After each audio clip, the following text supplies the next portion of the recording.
Hello viewers, wherever you're watching us from, welcome to another edition of your weekly State of Affairs program here on QTV.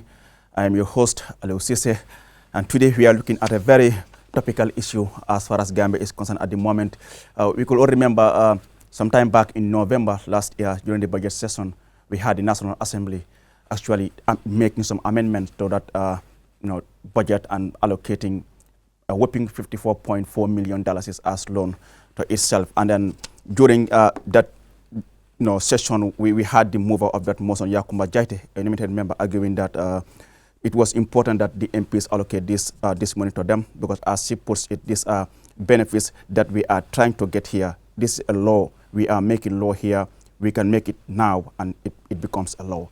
But then this was highly condemned by Gambians, and we later saw two groups in the names of Gambia Participates and the Center for Research and Policy Development challenging this thing at the Supreme Court. And then the Supreme Court has made a ruling on this thing, and that is the document we are saying, almost 35 pages judgment, which was delivered on 4th of this month at the Supreme Court. And then joining me in the studio, I have lawyer Abdullah Fati. Lawyer Fati, thank you so much for coming on the program. Thank you so much. Thank you for having me. Also in the studio is Honorable Sana Jawara, who actually voted in favor of that motion. Honorable, welcome to the program. Thank you, and thank you for having me. Of course, Mr. Mboch is also in the studio stepping in for CDC. Mr. Mboch, good to have you on the program. I'm glad to be here. Wonderful. Yes, Lawyer Fati, I'll start with you. What does this ruling say? But before then, what was your initial reaction when you heard the MPs made that amendment to allocate that amount of money to them? My initial reaction was twofold. Legal in terms of what I believed was whether the actions of the National Assembly was consistent with our laws. That was one part. But what I was more concerned with was the socio-political issue. It happened, I think the motion was moved on the 26th of November 2020. This was 6 months or so after the outbreak of COVID, affecting the whole world, Gambia not spared. So if you look at the role and the responsibility of the National Assembly, I think Section 112B says that the primary role of the National Assembly members, apart from lawmaking, but the conscience, the interest of the Gambian people, that their conscience was dictated by the interest of the Gambian people. So for me, remove myself as a lawyer, but as an ordinary Gambian, my first reaction was, is it morally justifiable for our elected members to, this is really difficult, do ordinary Gambians from Koina to Kartong have the luxury of allocating themselves, like you said, a whopping 54.4 million. They don't. Majority of Gambian people struggled during this difficult period. So for me, the primary question was, how could the MPs justify in these times and circumstances, difficult, extraordinary times, justify allocating themselves? Whatever and I have to be very clear here that I did not think that this was done for selfish reasons. Okay, even though if you allocated money, then there is a personal benefit to it. But I don't think the overriding reason to allocate themselves to approve the loan was done out of selfishness. I don't think that was the reason, and I have to make that absolutely clear, because I think among some of the people who participate in that process are really honorable members of the House. But regardless of their intentions, I think the act itself, considering the circumstances, so I think the act overrode the intentions, considering the circumstances at the time. So what does the ruling say now as far as this issue is concerned? We're having the ruling here, the judgment by the Supreme Court. The judgment of the court set aside, not set aside, null and void. So effectively, the court is saying that this never actually happened, of no moment. So what the court, because obviously you have to remember this 54.4 million is part of a broader budget of the Appropriation Bill Act 2021. So what the court did in terms of, basically the court cancelled the loan. As well as that, so the court then separated that 54.4 million from the rest of the budget that was allocated. So now whatever the budget was, minus 54.4 million. And that will be $192 million. Yes, that was what will be remaining for the MPs. Yes. Let me just one thing. So do I take it that for you, your objection is one of timing? Had the circumstances been different, maybe you wouldn't mind the 54 million loan. So here, what is it? Do you separate the principle of taking a loan and the timing of when you give it? Where do you stand? Is it the principle itself you object to, or the timing, or both? I think both. Both are important. But I think people were more outraged because of the timing, because of the circumstances, perhaps rather than the principle, like I stated earlier. Notwithstanding, Parliament, National Assembly, in terms of lawmaking, is supreme. Okay, not supreme in terms of what it can do, because it is constrained by limitations imposed by the Constitution. But in terms of lawmaking, they are supreme. So here we would expect ordinarily that any act or omission by the National Assembly should be consistent with the supreme law of the land, the Constitution. So where you believe that their actions are falling short, then I think it is important, especially at this moment, while we try to build our democracy, that we look at these things seriously. But again, perhaps you've raised an important point. Perhaps it may have been overlooked. But I think the timing was extraordinarily terrible.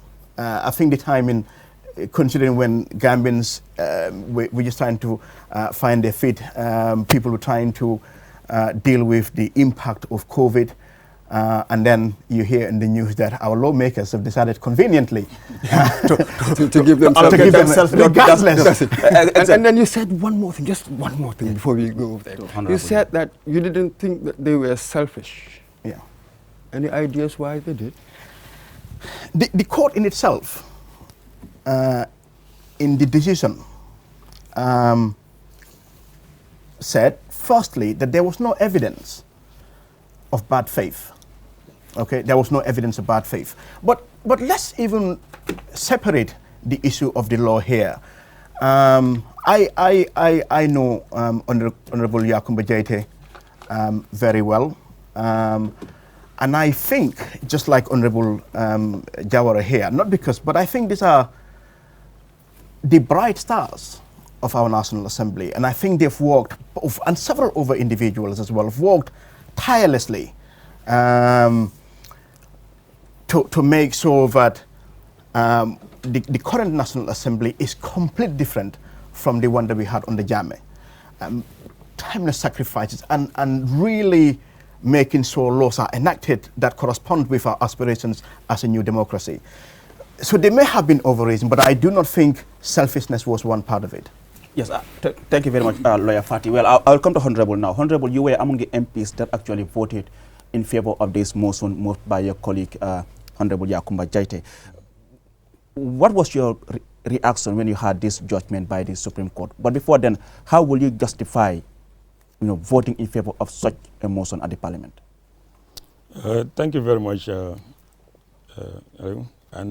thank you, Mr. Fati. I cannot agree with Mr. Fati anymore. I think this issue has a lot of implications. There is a moral perspective, there is a legal or procedural perspective, but also there are other fundamental perspectives as what obtains in the Commonwealth, but also in most developed countries that now we look up to mature our democracy. First, I have no standing to stand here and want to defend this loan more than I have already done. Because when all broke loose, I found myself now in a very difficult position to even utter any more word on this subject, because I felt like the more I do, the more I am found to be defending a wrong. And that is not why I did it, and that is not why I want to continue defending this position. However, certain things have to be looked at from these perspectives of legal perspective, for example. In as much as we were in the COVID-19 period, that the Gambia government is struggling, the country is struggling itself to keep up with costs or the burden of healthcare and other social aspects. However, we, the National Assembly, have approved budgetary allocations that are worse than this in areas or on issues that are so trivial that you would overlook this loan issue if you had known those things. But I think this loan issue, there's some political connotation to it. People feel because we are elected, we should be servants of the people, which I agree. However, serving ourselves with a loan scheme to them is an insult to our mandate. There is a lot that transpired during the course of these proceedings that I don't think we'll have the time to elaborate on that. But let me give an example. There were members of parliament who argued that we should increase our allowances as National Assembly members by $35,000 each per month. And people like us said no to that.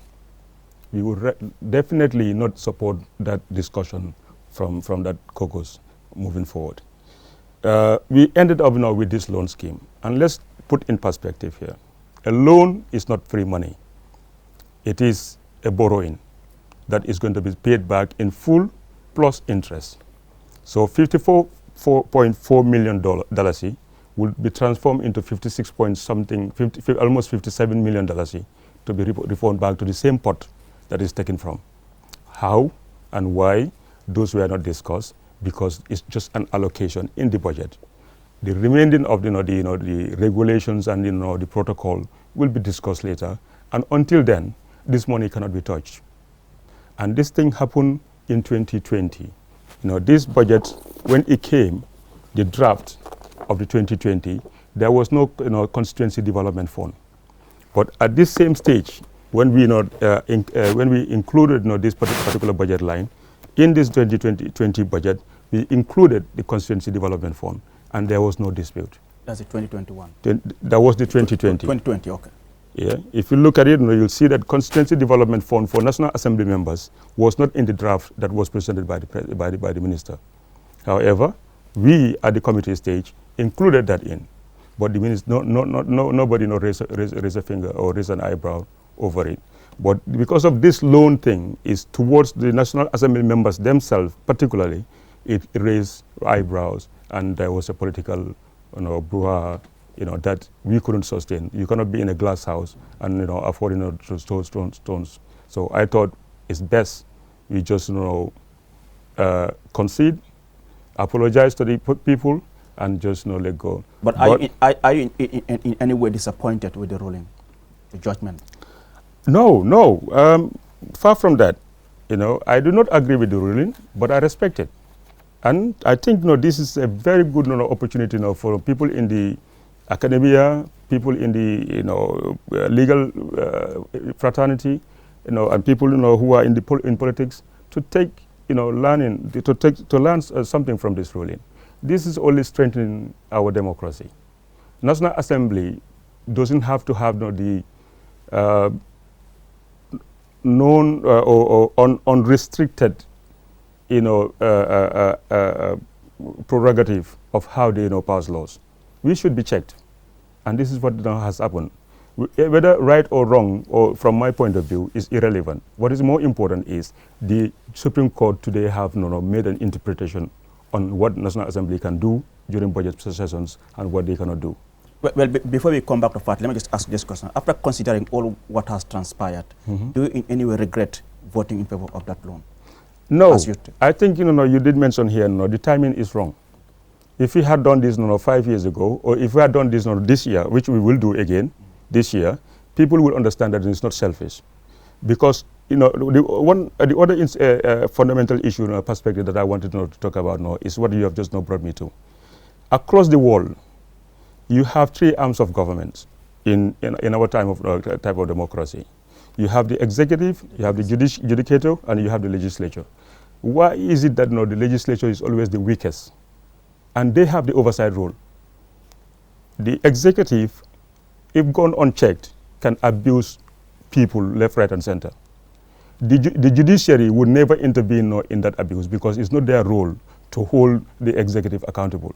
It's only when cases are brought before them that they can have a role and have a say in how things are going on. But it's the legislature whose job is to scrutinize the government, to make sure that the people are accountable. If they are weak, the country is weak. If the members are poor and going to rely on the executive to have handouts, then that's how good a government you have. So okay, yes, Mr. Moj, just a point there. When you gave us that example of what you did the last time, 2020, somehow you think that there's an inconsistency there, right? By whom? The government? I would say the ruling make it an inconsistency because the ruling should have not captured. The Supreme Court should have alerted themselves to go back to see whether this thing has not been done before. There was a precedent set, and it has been accepted. But I don't see in the ruling of the Supreme Court that being the case. But the president here, wasn't it in the National Assembly, as far as the Supreme Court is concerned, was the ruling in the Supreme Court? Was it the Supreme Court judgment? You will find the judgment of the Supreme Court not to be so convenient, in the sense that the Supreme Court judgment, and from Mr. Fadi's point of view, I give them the credit. When they contested, they invoked the Supreme Court on this. The Supreme Court used Section 151A to use it as a basis, and 155 as the basis of their ruling.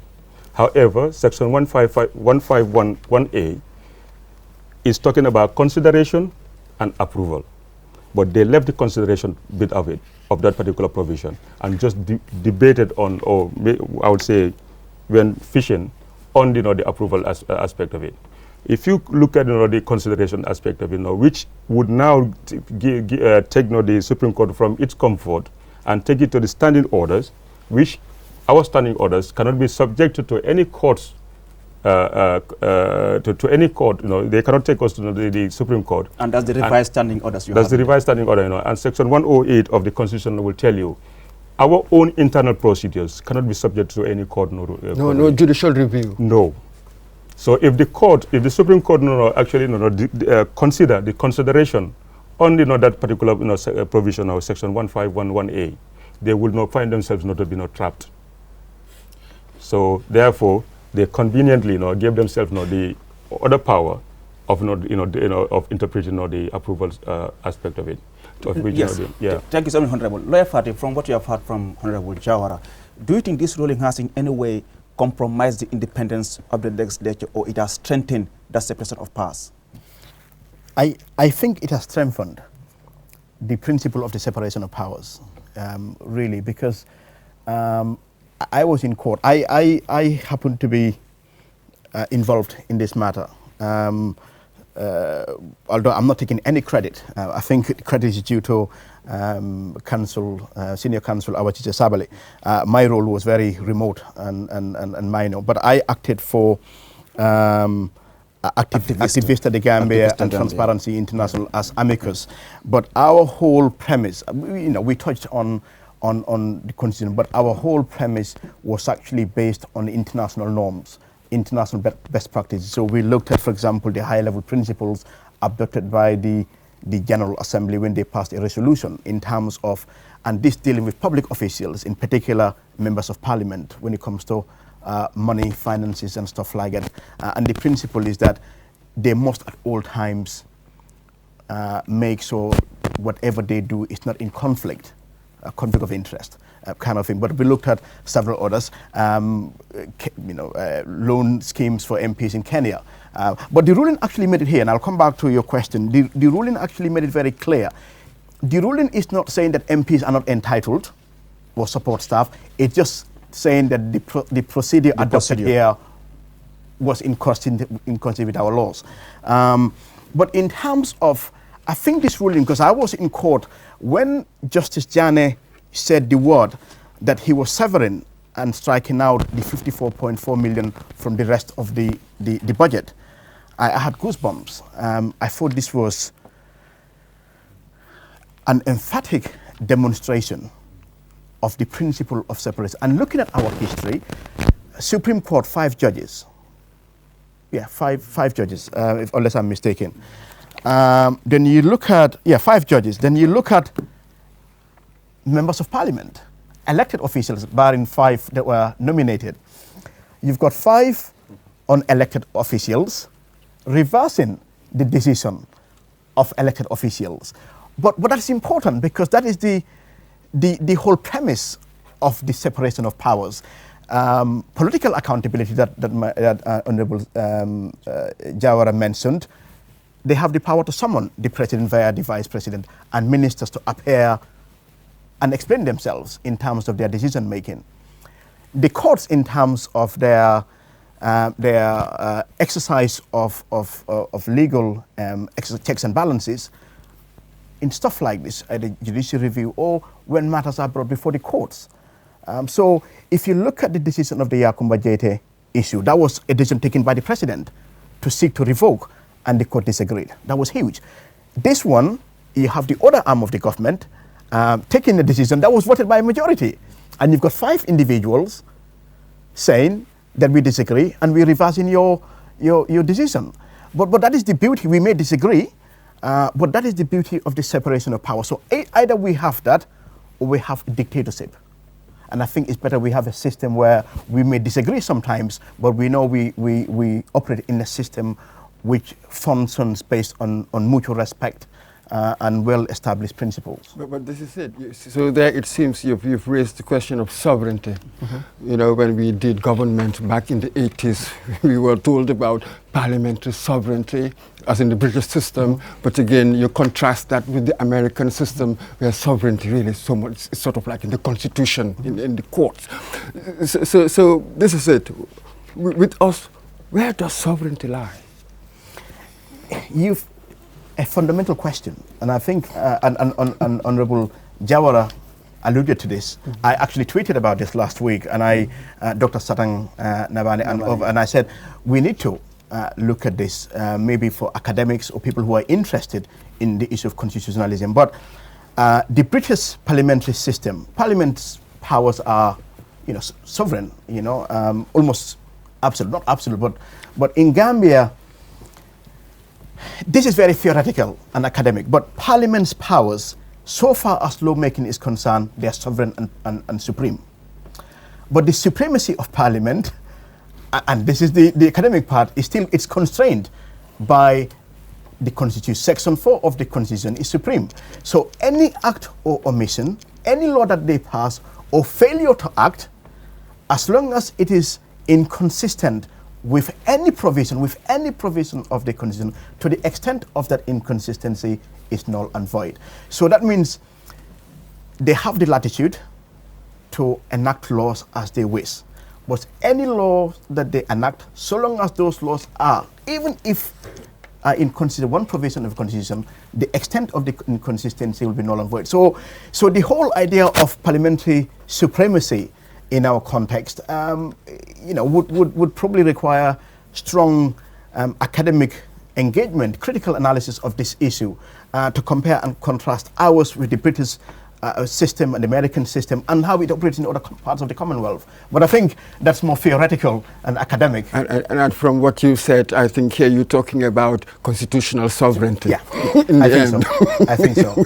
Yes, just still on the ruling, I mean, we have seen where one of the counsel, Bingadi, trying to submit his argument, is saying that, and I quote, the process did not contravene Section 152 of the Constitution because it was a that defendant who granted the request of the National Assembly and accordingly amended the draft estimates of revenue and expenditure.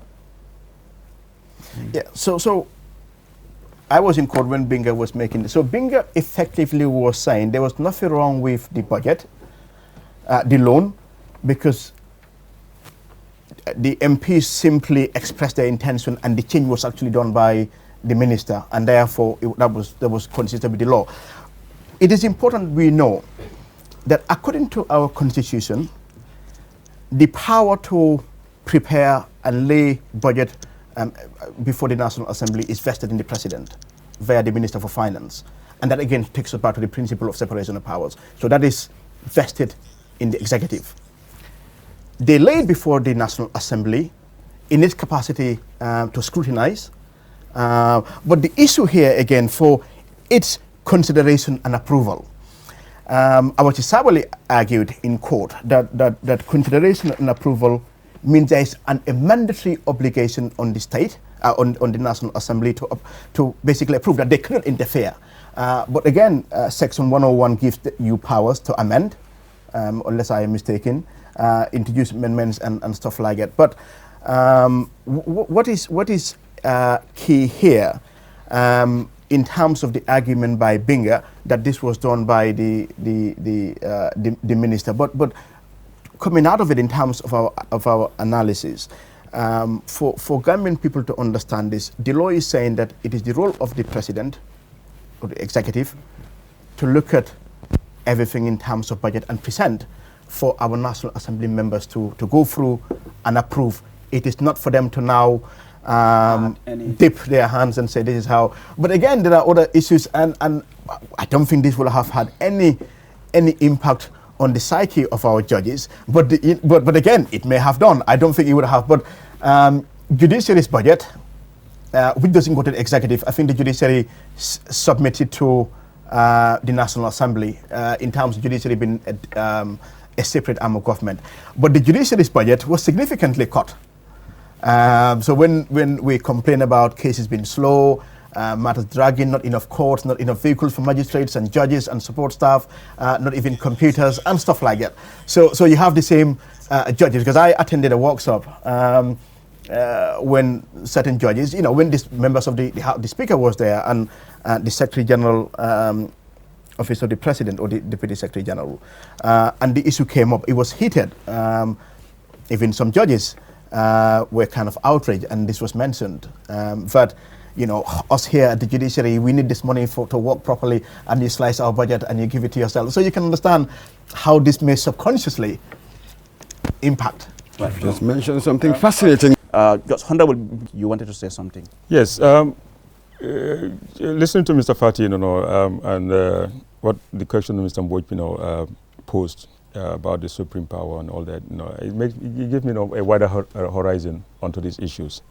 And one thing I just want to know, first of all, mention is, we have to understand, there are many people who are not talking on this subject, and they don't understand how budgets are, the budget process basically, and the difference between estimates and appropriates. Yeah. People seem to misconstrue it. Even the Supreme Court, to me, they have somehow gone out of that confinement and went into talking about bills, like general bills, in Section 101, which have no relation whatsoever to the appropriation bill. How these things work is simple. The minister, on behalf of the president, will come and present the estimates of revenue and expenditure. These estimates, the supreme law of the land, which is the constitution, did not elaborate on how these estimates would be debated or would be scrutinized or amended. There is no provision in the constitution where it says what procedure should the National Assembly adopt in passing these estimates. However, the standing order, we gave ourselves a ceiling to how much we can go. We cannot go, like the constitution says, we cannot go over the ceiling of what was proposed. Let's say, for example, if the Minister of Finance wants to spend $31 billion, we cannot go beyond that $31 billion. Whatever maneuvers we do have to be within that ceiling. Also, the standing orders give us no restriction of when to introduce new clauses or when to introduce new item lines. It did not say anything about that. And where that obtains, it is now all left to the Speaker's discretion under Section 101 of the Constitution to decide whether this is acceptable within the same, because it doesn't have to go outside the subject. If you're talking about the National Assembly budget, you cannot come and discuss the judiciary's budget there. And one thing that we after not making that comparisons, Mr. Fati did mention about the judiciary's budget. The National Assembly have seen our budget cut by the Minister of Finance, even before the placing them. However, for the judiciary's budget, it's not cut at the Minister of Finance level. It can only be cut at the National Assembly level. But for us, because we subject ourselves to this bilateral with the Minister of Finance, we are becoming like second fiddle in the whole game, and the entire legal power is given to the National Assembly to pass people's budgets or not deny them those budgets. So the point I'm trying to make is when we saw the budget deficit of $6 billion, yes, you're talking about no moral responsibilities here. We felt that the minister was so unreasonable that at this point in time, you cannot stress our burden on the debt ceiling any further. So definitely, everybody has to take a cut. We have enough, enough already. National Assembly took a big cut already from the budget. So the judiciary, we didn't even actually come and say, no, we are going to cut this or cut that or cut this. We asked them, what do you want to cut? Where do you want to cut? When they came for the bilateral. We invited all the institutions and the government organizations, ministries, to come for bilateral and tell us where did they want us to cut, because they know their priorities more than we do. The IEC, for example, they came and said, take the referendum budget out, because there's no draft constitution, there's no constitution, new constitution. So that is where we left. The National Audit Office, they said, take the loan scheme out. We don't need the loan, so you can give it to yourselves. Okay, so we did not do anything like, like you said, deliberately, trying to enrich ourselves. And some of us don't even need this money, because this money is a welfare money. If I finish this term, I am entitled to about $800,000 of pension money, like gratuity. Okay. And that gratuity is going to be what is going to be used as collateral to secure this loan. Why do I want to use my gratuity money now? I'm asking myself, that money is supposed to look after my welfare after my time in office. I don't want to eat that money now. I don't want to take it to build anything, because I'm not, I'm not in the need for it. So definitely, the first thing even Usenu Dabo asked us, me and Yakumba, was, why do you want to eat your pensions money now? He was disappointed. Yeah, he was equally disappointed. However, that's irrelevant. What is important here is that in the procedures, we have the standing order that guides us how we can go about making these amendments. And we have done before. We have introduced new clauses in bills and not take no clauses out. We have changed the languages in these clauses, and we have done otherwise. Equally, in the budget processes, we have introduced new budget line items. And when the time we actually introduce this is at the estimate level.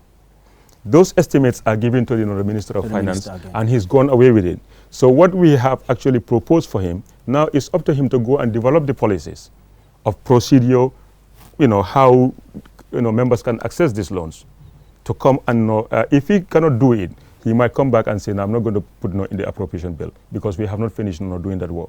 But he came with that appropriation bill with that thing included in it. It means he's okay. As far as he's concerned, there is a civil service loan scheme. That same formula, it could be used for you guys to access these loans. However, these loans doesn't mean that this money is sitting there and is consumed. It's just a number on a piece of paper. It's not in the accounts. It's not in the bank sitting there. It's all in the CRF, that consolidated revenue fund. Those monies are coming and going as we speak. So basically, it's not like money that we have deprived the poor people of. No, it's just a number. It's sitting there, and it might not be used. But Honorable, some people will argue, why can't you just go to the bank and take loan like anyone else is doing, despite the high interest rate? Mm-hmm. Why? Yes, we are doing that. No. This is it's not about what you can do personally and what you can do as a government. Every institution, the Q group, the banks, the government, they give loans to their staffs. It doesn't mean that because the Q group gives you a loan, you're gonna go to another commercial bank and take a different loan. No, you are entitled to those loans, and I'm sure most of our members now have other loans that are different from this now. However, my take on this issue is I'm making sure that I play my part in strengthening this institution after we leave. What some of our biggest difficulties right now we face in this in this last 5 years is because we have found a very weak institution. The National Assembly is not able to do its job because members are poor, the institution is poor, and they are answerable to the executive. I want to make sure that before I leave, we leave behind a strong institution. When the next people come in, will come and find that these schemes are there. If they want to use it, they can use it. If they don't have to go to a minister to ask for coupons, they don't have to go and look for loans that are going to break their backs to build their homes. Some of these MPs come from the provinces. They have no home here, and they're renting from places where they're sharing the house with tens and 100 tenants. It's very bad for your MP. It's a very bad image. And look across the world. Look across our sub-region. See whether MPs are living like that now. If you have a poor representative in the parliament, what you expect is a poor representation. But at least now you are allocated with lands by the government. Yes. Something that other people don't benefit yet. So as far as I'm concerned, I am one of the luckiest who have built so far to a certain standard. The rest of them are just sitting there and they cannot develop it. Okay. So absolutely. Yeah. I mean, here the standing orders. I take it that you got the power to make the standing orders from the Constitution. Oh yes. Right. Yes. But again, if you have this body, the judiciary, that interprets it. What are you trying to say here? Because you seem to think, well, you've already said it, that the judiciary, the lords misconstrued the bill. But again, it is their job to interpret. Yes. You know what I mean? The Constitution is the supreme law of the land. Absolutely. Whatever law, whatever standing orders, if it's in contravention with this, then it's null and void. But if it's in line with the Constitution, it's one and the same. What I'm saying is, if the Constitution is silent about a certain procedure, it doesn't mean that procedure cannot be done. That is true, but whatever you do, because we also know that with the judiciary, where the law is silent, it fills in the gap. That is why some people do say that actually the judges do make law. That's in why interpretation. But that's their job. That's why I said until this particular case is reviewed, maybe I don't know whether the clerk of the National Assembly would want to go that line or that way or not. Until then, the Supreme Court has interpreted the law for us. As far as I speak, the Supreme Court ruling is final. The National Assembly cannot go and we might complain to say that we are restricted, but the Supreme Court is we only make laws, but the Supreme Court is the only body who can interpret that law, even though we are the ones who made it. Well, so, I'll come back to you. We all know that before this thing come into effect, it must be assented to by the president. Do you think there was an oversight on the side of the executive, the president per se, assenting to the budget, knowing that something was illegal? There was just controversy here and there. Was there any consultation as far as this issue is concerned? I'm sure the Minister of Finance represents the executive, so I'm sure it is deliberated at cabinet level before the final sums or budget approved. So I do not know what the president knew or didn't, but the president sits in cabinet. But I would like to think that for political reasons, that the president may whether for loyalty or otherwise, the president may not have been against the loan, but for several reasons. But let me just quote this for you. During the case, I think it was the defense attorney during this case who said that they said the defendants provided the court with a gazette called Appropriation Bill 2021, which does not have a number and date, and added that the Gazette bears the signature of both the Clerk of the National Assembly and the President of the Republic. So it seems the President had sort of given his assent. What do you make of that? Could he have said no? No, but procedurally, I think... Could he? Yeah, but procedurally, I think, because the President is not the expert here, that's why you've... But he's got an Attorney General. You get seek advice, don't you? Yeah, but what I mean here... There's a Minister of Justice. No, what we hear... No, in general, it is not... The Supreme Court has made it very clear. It is not that the National Assembly couldn't. The National Assembly is simple that they contravened the relevant laws in this particular case. That the proper procedure wasn't adopted as far as the Supreme Court is concerned. Whether the Supreme Court is completely right or wrong, you could have a different Supreme Court 20 years from now that may disagree. So it doesn't mean, but for the purposes of what you're saying, I think that's just an executive kind of procedural thing. The bill like any other like laws or something have to be assented to by the President. But the President will believe that this, when the National Assembly was debated, the minister came back, advised that procedures adopted, because if this wasn't challenged, we could have made noise about the morality of it. But that's why, or the Supreme Court, but even myself, when I went to court, either way, the Supreme Court could have said they didn't find any fault with the loan, you know. So I wouldn't necessarily. Make so much noise in relation to the President's signature or the minister, because I think in this kind of circumstance, I think, well, for this particular case, I think that's almost ceremonial. The bulk of the work would have been done by, I'm guessing, the relevant ministry.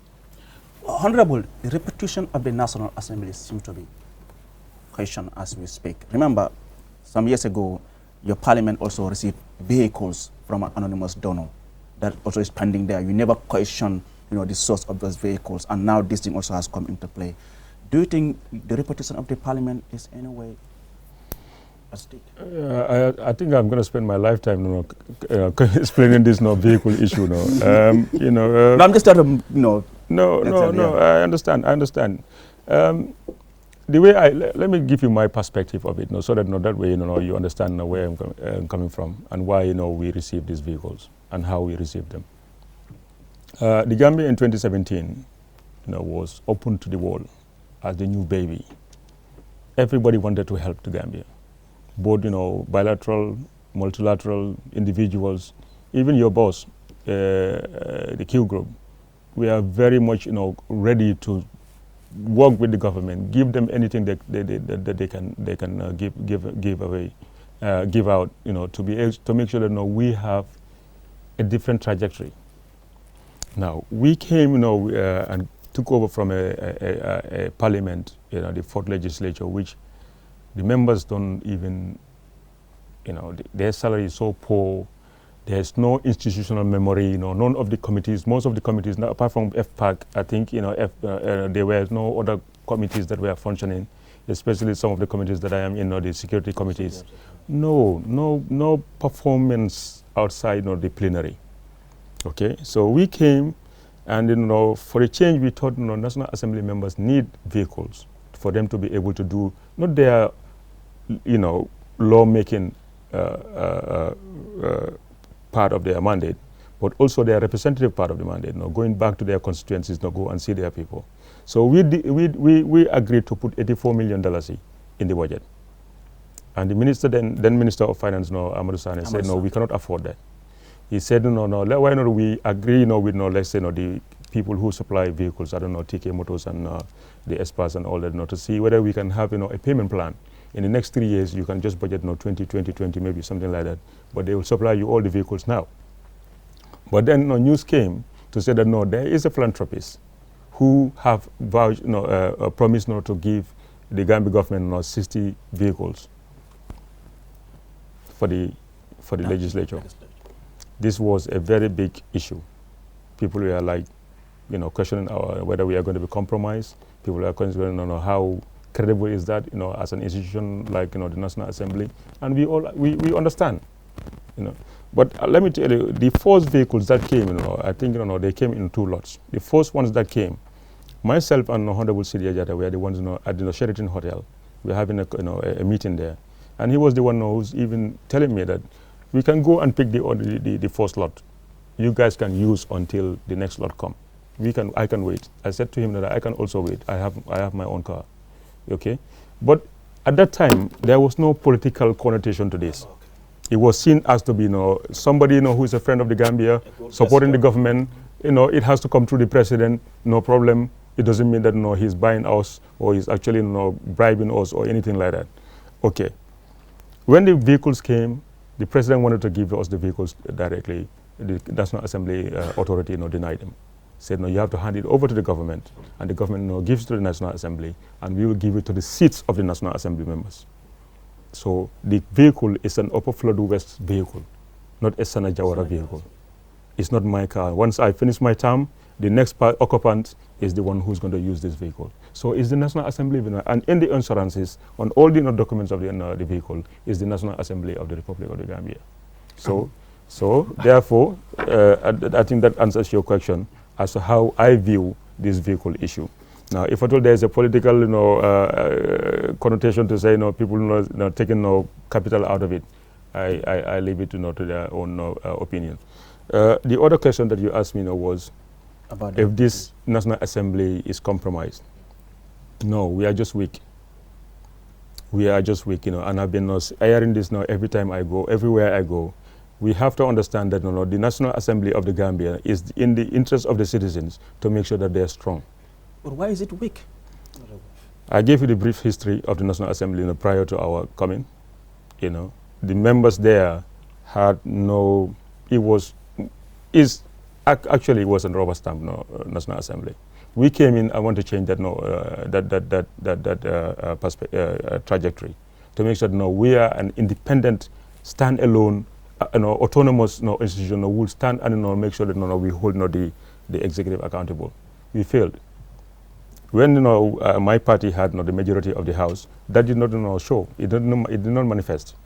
We still were actually making sure that we were doing our job. However, since the political divorces and other things started happening, we saw that the members were now affiliating themselves now. And we ended up having the National Assembly now, which is now divided to those who support the incumbency against all odds. It doesn't matter what bill is brought. Let's say, for example, the national the draft constitution. It doesn't matter how progressive, how reforming it is. They want to understand what the position of the president is, and they will vote that way. Okay, so maybe the reasons why we have to look at. Why is this the case? Why are these people so easily induced? Maybe because look at their background. Do these people have the same qualities as people in the judiciary? Do they have the same qualities as people in the cabinet? You go to a minister's office, you have how many PAs? You have permanent secretaries, you have orderlies, you have vehicles, you have fuel coupons, you have good salary. You go to a National Assembly member, he's maintaining his own car. If there is a breakdown, he has no driver. He's the one who is going to support to take that wheels off.